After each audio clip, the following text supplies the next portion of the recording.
Our college is autonomous, but not single batch UG has gone under autonomous streams. Which format tier 1 and tier 2 we have to use? Actually, what is happening before the autonomous status? Your college was the actually affiliated college. Again, actually, if you are going and you will be getting the autonomous status, you are under the affiliated college, but you are in the another category, tier one category, that is autonomous study. So definitely you can go for the format 1, format 2, which you will be using earlier. So tier 2 format, generally NBA gives options to you to go tier 1 and tier 2 also, because you are going for the autonomous already status you have just received. Does NBA consider all first year faculty members in core department while calculating SFR value, student faculty ratio? Actually, what is happening, sometimes we are confused. Okay, if you are having faculty member from first to final year, you are calculating the students ratio, student number of students, and divide by the faculty members, you are calculating the SFR. No, because the question specifically asks, does NBA consider all first year faculty member in core department? No.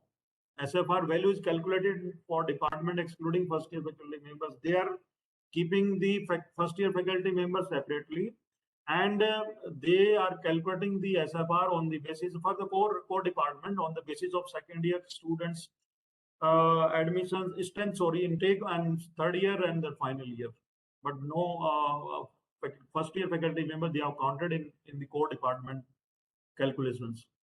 Does NBA consider principal director as a faculty while calculating SFR value in department? No.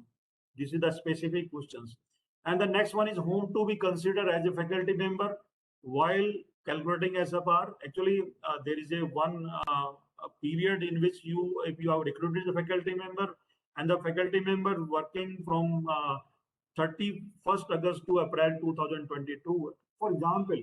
So definitely you can count him or her in the calculations. If not, so definitely not recruited before or earlier that particular prescribed period, so it means it will not be counted. So whom to be considered as a faculty member while calculating SFR? Faculty members who joined on or before 31st August of the same year and continue till 30th April of subsequent year, and from August 2021. This year is not a specific. You can take 20 to 23, 20 to 24, or maybe before that. But here I have just taken the example. In this period, you can count the faculty member. So the next point is which program come under accreditations by NBA? All diploma, degree, undergraduate, and postgraduate programs in the following disciplines are covered under accreditations by National Board of Accreditations. And one is engineering and technology, computer applications, pharmacy, management, hotel management, catering technology, architectures. All these programs you can maybe in these different categories, you can apply for NBA, all diploma, degree, undergraduate, and postgraduate as well. So this is the information about the program under accreditations by NBA.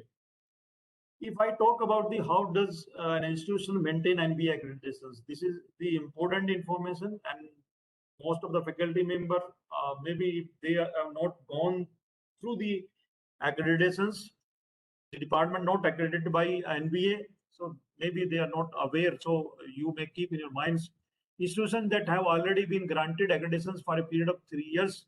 Actually there were two categories, 3 years and 6 years. So it means if you were granted for accreditation for 3 years, are required to submit the compliance report. That is the compliance report at least 6 months before the expiry of validity of accreditation. Suppose your accreditations may be up to 2020, maybe June. So definitely in the month of December, you have to apply for the compliance of this particular visit. So on receipt of compliance reports, a 2-member visiting team of expert is constituted by NBA. For the visit of the respective institutions, the report of the visiting team is considered by the concerned committee in NBA or constitutions or otherwise of accreditations for an appropriate period. So it means this is the information for those institutions who have taken the NBA for 3 years. So definitely they have to go for the compliance. So that report they must fill before the 6 months of the expiry of the NBA accreditations. So the next question is, as an institution, if I am already registered with NBA, do I need to register each time when I apply for accreditation?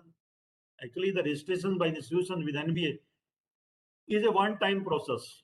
If I talk about the registrations, so in registration, you have to take the user ID and password, login will be there, and you have to create the login, user ID and passwords, and you have to pay 1 lakh rupees. So definitely not necessarily always you have to go for the registration. Registration by the institution with NBA is a one-time process. If a program is not accredited by NBA, when can the institution concerned apply again for accreditations of the same program? If you are not accredited in your department, the team was maybe done the inspection, but it was not accredited. So in the question, it specifically they are asking when can the institution concerned apply again for accreditations of the same program after 1 year from the date of the last inspection. So if the last inspection was done maybe in the month of January, so definitely you take 1 year, and after that you can apply in that particular category, but not before that. So it was the specific questions. The question is, if a program is not accredited by NBA, when can the institution concerned apply again for accreditation of the same program? So after 1 year from the date of the last inspection.